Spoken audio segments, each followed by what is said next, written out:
तो बचपन से ही पेंटिंग का बहुत शौक था। वो हमेशा से ही पेंटर बनना चाहती थी, पर उसके माँ और पिताजी ने उसको कभी भी इस चीज़ के लिए सपोर्ट नहीं किया और उसकी शादी नीरव से हो गई। नीरव रजनी को बहुत प्यार करता था, पर रजनी हमेशा चुपचाप ही रहती। वो इस शादी से खुश नहीं थी। वो ये शादी नहीं करना चाहती थी। उसे तो हमेशा से पेंटर जो बनना था। अपने इस सपने को वो नहीं पूरा कर पाई, इसलिए वो हमेशा उदास रहती थी। रजनी, बहुत ही बढ़िया फिल्म लगी है, कल देखने चले? नहीं जी, कल मुझे बहुत काम है, मैं नहीं जा पाऊंगी। अच्छा तो कोई बात नहीं, संडे को चलते हैं। देखिए, मुझे फिल्म देखना पसंद नहीं है, आपको जाना है तो चले जाइए। नीरव को मना करके रजनी वहां से चली जाती है और अपने बैग को खोलकर उसमें बंद पड़े ब्रश और कलर्स को देखकर रोने लगती है। रजनी, चलो ना कहीं बाहर खाने चलते हैं, कुछ तुम्हारी पसंद का। जी मुझे नहीं जाना, मेरी तबीयत ठीक नहीं है। रजनी वहां से चली जाती है। नीरव को समझ नहीं आता कि रजनी उससे इतना दूर क्यों रहती है। वो जब भी उसके साथ वक्त बिताना चाहता है, रजनी कोई ना कोई बहाना बना देती है। एक दिन घर पर कोई नहीं था। रजनी घर का सारा काम जल्दी से खत्म कर लेती है। घर पर अकेले होने के कारण वो सोचती है कि वो आज पेंटिंग करेगी। वो अपने कमरे में जाकर पेंट ब्रशेस और कलर्स निकालकर जैसे ही कलर मिक्स कर रही होती है कि दरवाजे पर बेल बज जाती है। अब कौन आ गया इस वक्त? इतनी मुश्किल से तो मुझे पेंट करने का मौका मिला है। रजनी दरवाजा खोलती है तो उसकी सास अपनी सहेलियों के साथ खड़ी होती है और सब घर के अंदर आ जाते हैं। अरे बहू, सबको शरबत बनाकर पिला दे, बाहर तो बड़ी गर्मी है। उफ। जी। रजनी पेंट ना कर पाने से उदास हो जाती है। उसे गुस्सा भी आ रहा होता है कि उसने इस शादी के लिए हाँ क्यों कह दी। वो रसोई में जा रही होती है कि उसकी सास उसे रोकती है। बहू, सबके खाने का भी इंतजाम कर लेना, आज का लंच तो ये सब यही करेगी। हाँ।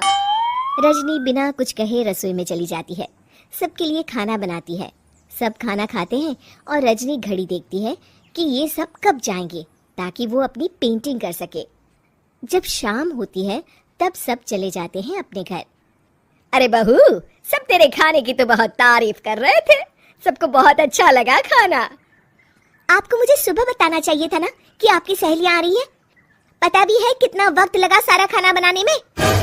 अरे बहू, तू ऐसे कैसे बात कर रही है मुझसे? तो और कैसे बात करूं? मैं इस घर की कोई नौकरानी नहीं हूं कि इतना काम करूंगी। रजनी अपने कमरे में जाकर दरवाजा बंद कर लेती है। शाम को जब नीरव आता है तो उसकी माँ उसे पूरी घटना के बारे में बताती है। क्या रजनी ने आपसे इस तरह बात की माँ? हाँ, और पता नहीं उसे क्या हो गया है, शाम से बाहर भी नहीं आई है। मैंने तो कई बार आवाज दी, खाना भी नहीं खाया उसने। तू ही बात करके देख ले बेटा। नीरव अपने कमरे का दरवाजा खटखटाता है। रजनी, दरवाजा खोलो, मैं हूँ। रजनी दरवाजा खोलती है और फिर वापस जाकर अपने बिस्तर पर लेट जाती है। रजनी, माँ से बात करने का ये क्या तरीका है? मैंने कोई गलत बात नहीं की है। अरे तुम क्यों ऐसे बर्ताव कर रही हो सबके साथ? क्या तुम इस शादी से खुश नहीं हो? रजनी कुछ नहीं बोलती। अरे बताओ मुझे रजनी, क्या ये शादी तुम्हारी मर्जी के खिलाफ हुई है? हाँ, मैं ये शादी कभी नहीं करना चाहती थी। तुमसे क्या, मैं किसी से भी शादी नहीं करना चाहती थी। रजनी रोने लगती है। चुप हो जाओ रजनी, बताओ मुझे, तुम क्यों नहीं करना चाहती थी शादी? रजनी बेड के नीचे से अपने पेंटिंग्स, कलर्स, ब्रश, पेपर्स निकालती है। इतने में उसकी सास भी कमरे में आ जाती है। ये देख रहे हो, ये थे मेरे सपने। मैं पेंटर बनना चाहती थी, पर माँ पापा ने कभी सपोर्ट नहीं किया और मेरी शादी करवा दी। मेरे सारे सपने टूट गए। हर वक्त बस गुस्सा आता रहता है मुझे। मैं जानती हूँ कि आप लोगों की इसमें कोई गलती नहीं है, पर मैं क्या करूँ, मुझे समझ में नहीं आता।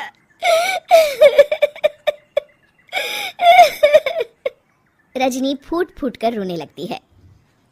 मुझे माफ कर दीजिए, आप दोनों के साथ मैं बहुत बुरा बर्ताव कर रही हूँ।